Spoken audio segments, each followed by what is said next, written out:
And as always, we're going to be looking for accurate context, good risk management, and always exercising good patience. Anytime you're talking about fundamentals in a market and direction, fundamentals take a little bit of time to play out.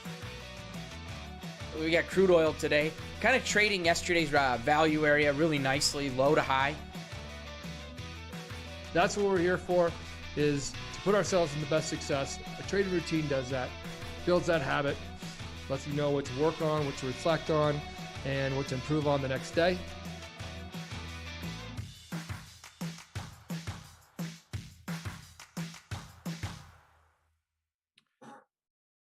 Hello, everyone, and welcome to the Coach's Playbook. Today is Tuesday, May the 3rd. I'm JD, filling in for Jack today. I'm joined by a couple of the usuals, Dan and Hogue. Mick is also out today. He's on vacation. How are you guys doing? Not bad. How are you, JD? Glad to have you joining us. Oh, thanks for having me. I love sitting in here. I'm not on vacation, but I'm still doing okay. Well, let's get right into it. There's an old saying that a fool and his money are easily parted, right? And I think that there's not another profession on earth where that's more relevant than in trading. So today we're going to talk a little bit about taking responsibility for your own trading. But first, how about a funded trader shout out? Dan, you got one for us? Yeah, I do. We got Tevin Allen up $3,500 today on just a few small trades in the NQ. So really nice day for him there. Awesome. That's impressive, especially on a choppy day like this, right? Mm-hmm. Pardon me. So, well, I think that one of the keys to trading accountability is in preparation. Are you putting in the time and doing the work? I think the more that you come to trust your own analysis, the less likely you are to sort of depend on others for that.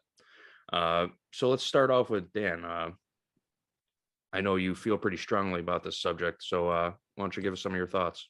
Absolutely. Thanks, JD. I like what you said there in the beginning. And just to kind of build on that, when it comes to trading, it's a lesson every single day. You got to continue to develop and learn.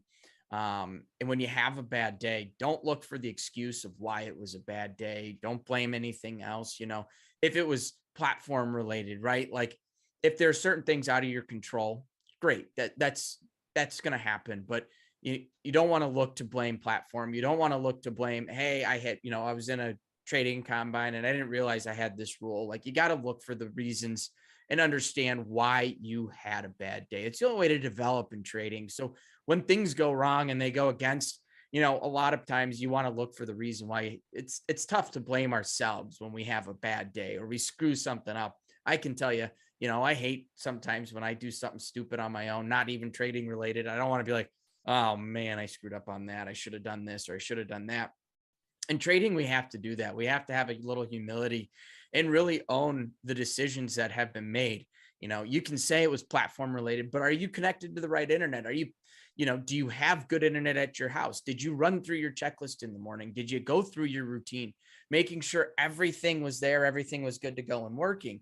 There's a lot that you have to look into to make sure before you can pass the blame onto something else. So really that's what it comes down for me, is own the mistakes that you make, learn from them so you can develop as a trader. If you're looking to pass that blame instantaneously as soon as you have that bad day, because, hey, I thought I was supposed to be long, but I was short or something along those lines, whatever the case may be, if you're not taking that responsibility, you're never going to develop as a trader and you're going to find yourself continuously flailing because you're blaming other things. So really own them. We have to all do it ourselves. We have to own it. I do it myself. When I have a bad day, I have no problem saying, well, I was an idiot. I traded way too much.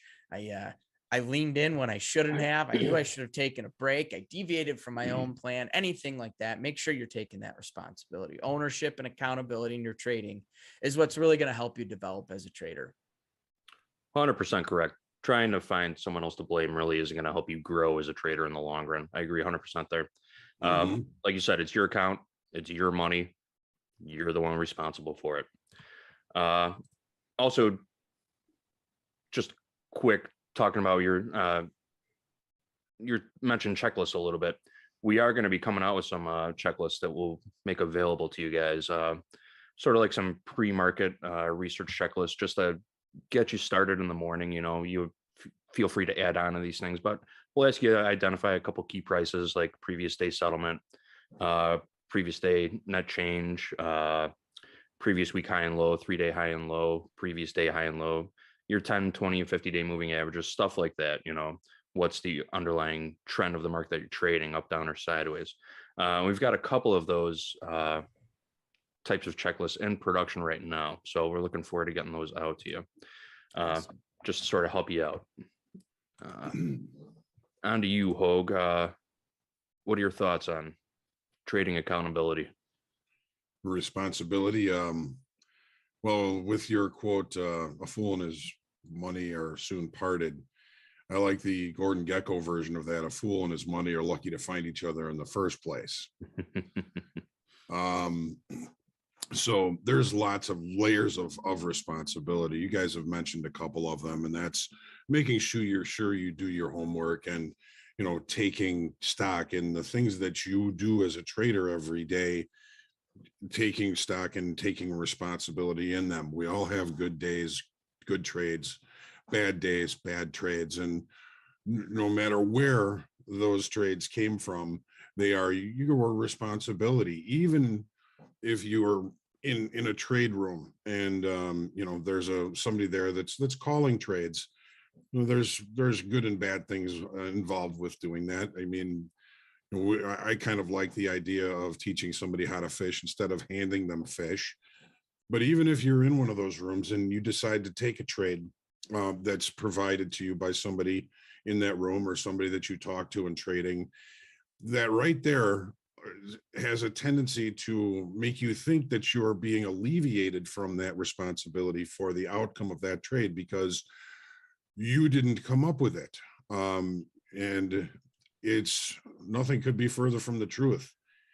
You decided to follow that trade. You decided to take that trade. It is 100% on you, the outcome of it. And then I think we all have this tendency when somebody, you know, does provide us with an opportunity or decide us and does, you know, provide a trade idea for us.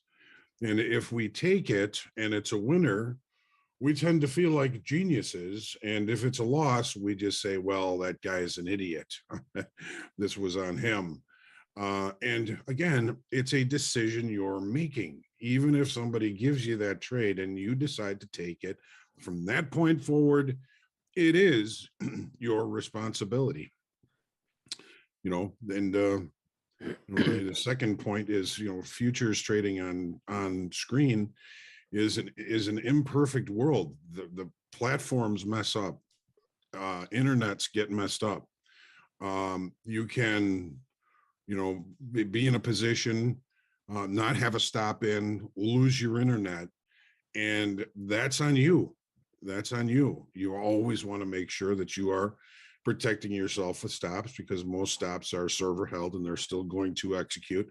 If you do get to that level, if you lose internet, always be thinking about, you know, how can I protect myself from things that do happen in electronic trading. You know, like we said, you know, the platforms aren't perfect. The internet's not perfect. Things happen. If you can be prepared for them, that's part of your responsibility. John, you said something that I thought I'd love to just kind of build on a little bit. You know, as soon as you click that trade on, it's you're on your own. I'd even take it one step further. As soon as you log into that platform, right, you pull that up, you're confirming, hey, computer looks good. Technology, as John says all the time, technology can fail us. And that's really, you got to realize that no matter how many computers you have, technology can fail. I'm sitting here, I have 4 around me right now. And I can promise you, they're not always working perfectly. You know, how you're connected to your net. I grew up with a trading father, and he was involved as technology trading and computer trading became a thing. And I'll tell you guys a funny story. When I was younger, we wanted a laptop for the kids. We wanted to be able to move around, sit at the couch, you know, have a laptop. My dad didn't want Wi-Fi in the house because he believed that wireless internet was not going to be good enough. and every computer should be accessible for trading. So he had our kid's computer that we had trading platforms on it, had to be hardwired into the house for internet, and that's how it was. When he found out one of his traders was trading, used a cell phone or was connected to the Wi-Fi, even though it's gotten so much better over the years, steam would still come out of his ears because that was a control you had. You have much better luck being plugged into the internet than you do on the Wi-Fi. And you have to own that. And that was just one of the biggest lessons I have. So my trading computer, no matter how good Wi-Fi is hardwired. I find that technology doesn't fail me. It attacks me sometimes. Those gremlins. Yeah, So I want to touch on something that you mentioned earlier about trading rooms and whatnot. I do believe social trading is a very valuable tool for a lot of traders. I think it's good for people to get together and bounce ideas off of each other. Even when you find those rooms where there's like a guru, calling out trades, like I wouldn't blindly follow somebody, but using something like that as a tool to sort of validate your own analysis can be useful also. But like Hoke said, at the end of the day, when you click that button, it's all on you. So blindly following somebody else is just a wrong move for that. Yeah, I as think long as I have no problem with trade rooms either, as long as there's something that you're learning from it. It's not just I'm taking this trade and you'd better take it too. It's I'm taking this trade and here's why. And here's why I like it. Here's why I don't like it. It's up to you if you're going to take it. And then, within each trade, I think there's a responsibility in each of us to be honest with ourselves and to remain humble. There's trades that we take that are in our plan that are losses, and those aren't as damaging as trades that we take outside of our plan that are winners. We reinforce bad behavior when we do that. So it is our responsibility to respect that and to think about, the next time I'm going to take a trade out of process or out of strategy, I'm probably going to remember the one time that I did it and it worked for me, and the next 99 out of 100 aren't going to. So it's, there's a responsibility to remain honest with our review and to remain humble in our activities here. I'd love to build on that too. These trade rooms are a phenomenal tool. There's a lot of education there. JD, you mentioned social trading. It's like going back into the old days when everyone was on the floor. It was social trading. You were talking about this stuff. The one thing you always want to keep in mind, and I would say this to anyone when you're getting started in trading, don't jump right to a trade room because you're not developing or figuring anything out about yourself, because you got to remember these trade rooms, the appetite for risk is different. I'm not saying they don't have any sort of concern about risk. The appetite for risk is different. And also they're in there. They want to be making trades because they want to create some engagement. That's part of their job. And so keep that in mind as they're taking trades. Does this fit within my strategy? Does this fit within a plan that I have at least somewhat for myself? They're saying long, they're saying maybe they want to take the market long, but what's your risk there, right? They may be very comfortable risking $500, $600, $700 a contract. And maybe that's not comfortable for your strategy. Maybe your strategy is more $200 to $300 per contract.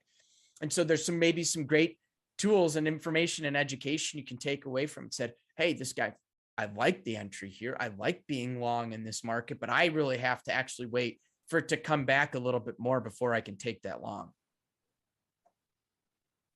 Excellent. Thanks, Dan. Yeah. At the end of the day, it's your account. It's your money.